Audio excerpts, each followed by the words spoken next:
Hello everyone, it's John Pollock. And Wai Ting. And we are at the official ASK-A-WAI Event Center. Yeah. Yeah, we are. Look at our brand new backdrop, Wai. As these video blogs tend to be a kind of a traveling road show. Here we have found ourselves in our master control. This is where all of our editors monitor everything me and Wai do. We have a whole staff behind us when we do our podcast and these video blogs. No, we don't. No, this is a two-man operation.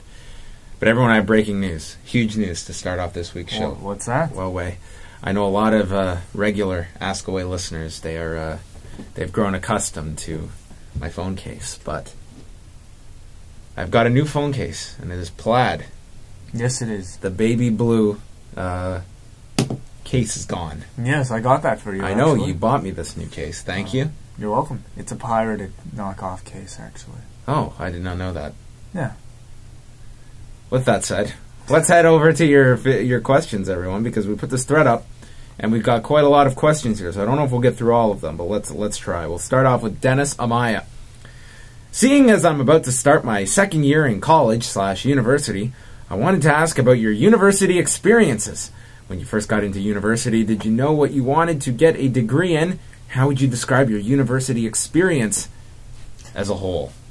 Well, we went to the same program, John and I. We went to the Radio and TV Arts program at Ryerson University, and did I know before that you wanted to be doing podcasts years later? I didn't know that I didn't even know what podcasts were at the time. I don't think they were an actual thing when I went to the school. But I knew I wanted to get into broadcasting, really, because I looked at my list of programs that I had to choose from, and it was really the only thing I had any interest in. I mean, what were the other options? What was your backup plan? If you did not get into radio and television, what would you have done, Wai? I have no idea. I would have been a mailman, I think. A mailman. That's always been interesting to me, to put things in their right places. It seems like a fun task. Clearly getting on the ground floor of an emerging industry. Yeah. Mail delivery. Right. I actually, in grade 11, I went through like a full year where I contemplated becoming a dentist. Yeah, I've heard that before. Yep. Dr. Pollock, DDS. You can work on people with lockjaw. That would be very helpful to myself and you as well. Yes, you. Maybe it's because we talk so much. I don't talk that much. I was actually trying to figure out the other day, since we started Review-a-Wai in 2009, and then we have added on 5,000 other shows.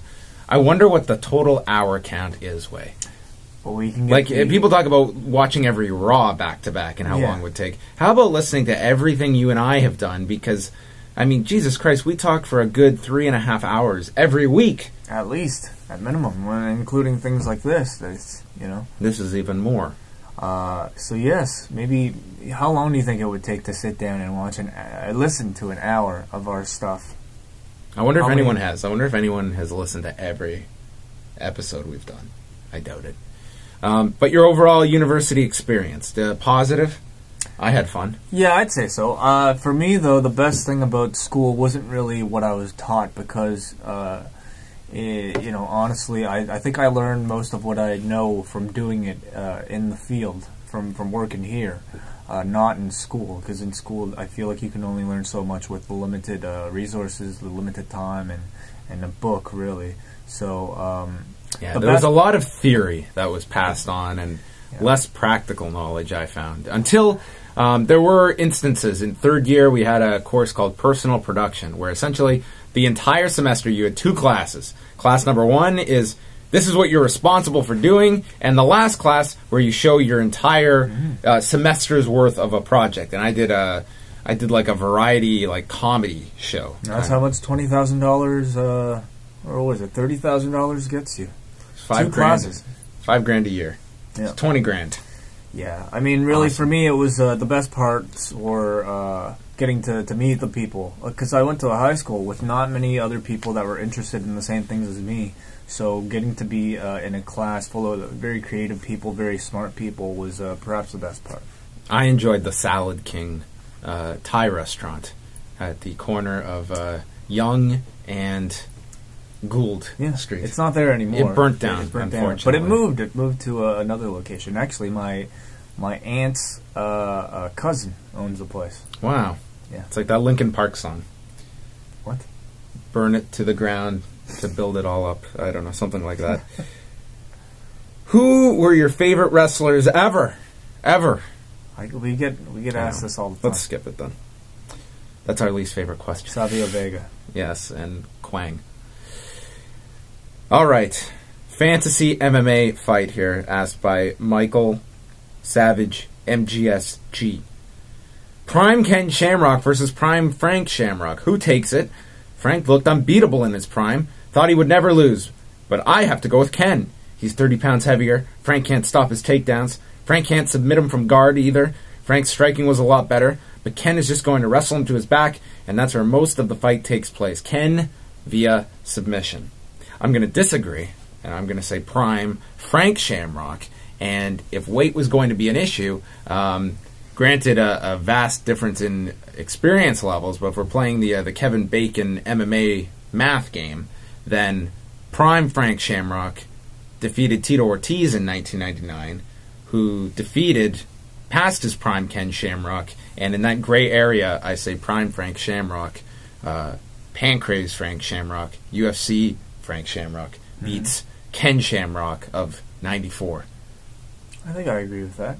How about professional wrestler Ken Shamrock versus Strikeforce color commentator Frank Shamrock? Ooh. How about the two today, if they were to fight? That's even better comparison, because Ken was out of his mind. I would definitely still pick Frank Shamrock at this point. All right, let's go to your favorite snack foods. Way, are you still a combos connoisseur? No, I never was. I love potato chips. I never liked chips when I was a kid, and I was always made fun of for this. I had two major dislikes as a child. It was cereal and chips. And I will always remember, in 5th grade, it was the last day of school, and we were having a party. And for whatever reason, this sounds bad, my desk, I was not in a group. I was put off to had to sit next to the teacher for the last 6 months of class, because I guess I was a problem child. But this girl was going around, and she just poured chips on everyone's plate. And she poured them right onto my cake I was eating, and I just threw everything out and was pissed. But snack foods, I don't eat a lot of snack foods. I drink a lot of coffee. That's my snack food. Coffee. What? I don't know. I don't know anybody that would have a story like that. Do you have any? She poured chips. I once went on a date with a girl. I once went on a date, and we were sitting in the movie theater, and this big guy, he asked if those seats were taken, and I said no. So he decided to maneuver himself around the girl I was with and me. He got past the girl, but then tripped and dumped his extra-large Coke all over me at the start of the movie. Very fun date. Oh, that sucks. It was a horrible movie, too. It was some Christmas movie. All right, my favorite question. I've been looking forward to this all week. Wai Ting, this is only for you. Okay. Can you share a story about your friend Gordon? He sounds like quite the fellow. Oh, a story about Gordon. Oh, Jesus. How'd you guys meet? I met him in high school. He was a classmate of mine, and I think at this point, I was like fucking around with him because I just thought he was funny. So I always told him my name was Johnson. And so for like the first year that we knew each other, he would call me Johnson. For a year? Yeah. You're such an odd cat, dude. Just to you would prolong something like that for a year. Why not? It's funny. My best Wai Ting trolling story comes from the summer of 2008 when we were working with a former colleague here at the Fight Network, who I'll remain nameless, and sent Wai. Oh no! Wait, it was a group a baseball event, a softball game that the whole Fight Network was going to participate in, with the exception of me, because I had to do a radio show that afternoon, and this other colleague who had to work. And Wai Ting was the first one back, and our friend said, "How was softball?" And Wai said, "I'm not that good at softball. It wasn't that great." And his response was, "I thought your people are great at baseball." And Wai Ting just deadpanned and said, It's really offensive right there to just stereotype an entire race. And he just had nothing to say and just shook his head, turned around, and this guy is professing his apology to Wai. And Wai gave him the silent treatment, and this was awesome because he was tying this guy around in knots. So this guy decided in his wisdom that I know how I can communicate to Wai. The man, being of Jewish descent, decided I will send him an email full of jokes about Jewish people, to which Wai replied to the email with the simple words, "Hate does not get forgiven by more hate." And this guy came up to me later. He's like, "Is Wai okay? I feel horrible about what I said. You know I'm not racist." And I just said, well, you know how Wai is. He's very sensitive to that. And I don't know how this ever ended, but it was fantastic because I would have just laughed halfway through and couldn't keep it up. But you can keep a joke going for a year. You really milk it. Sure. Yeah. Great response. You really are fantastic. Do you ever get depressed watching so much wrestling? It must get frustrating and sad at times. This will be our final question. Do you ever get sad and depressed watching wrestling? Do I ever get sad or depressed? I get bored. I definitely get bored. You know, I do feel bad sometimes because I feel bad about complaining about watching too much wrestling because really it's a privilege to be able to say that I watch wrestling, or at least have that be part of my job. It definitely is a privilege to watch something and then have people kind of care about your opinion. So I feel bad about complaining, but you know, you can take anything. You can take what's the best thing in the world? Like coffee. It's not the best. Universally, what is the healthcare? Yeah. Softball. Whatever. Water. Sleep. You could sleep. People who doesn't love sleep? It could be somebody's job to sleep all day, and I don't know anyone whose job it is to sleep. They're gonna get sick of it after a while. So it definitely gets boring. It definitely gets tiresome when it gets to be too much. So yeah, of course. Another home run edition of questions and answers, and we encourage everyone. We're just going to keep this thread up, and it can grow. So go to lawradio.proboards.com, and Wai, I want to spend our final half hour here discussing Tout. We have a Tout account. A half hour?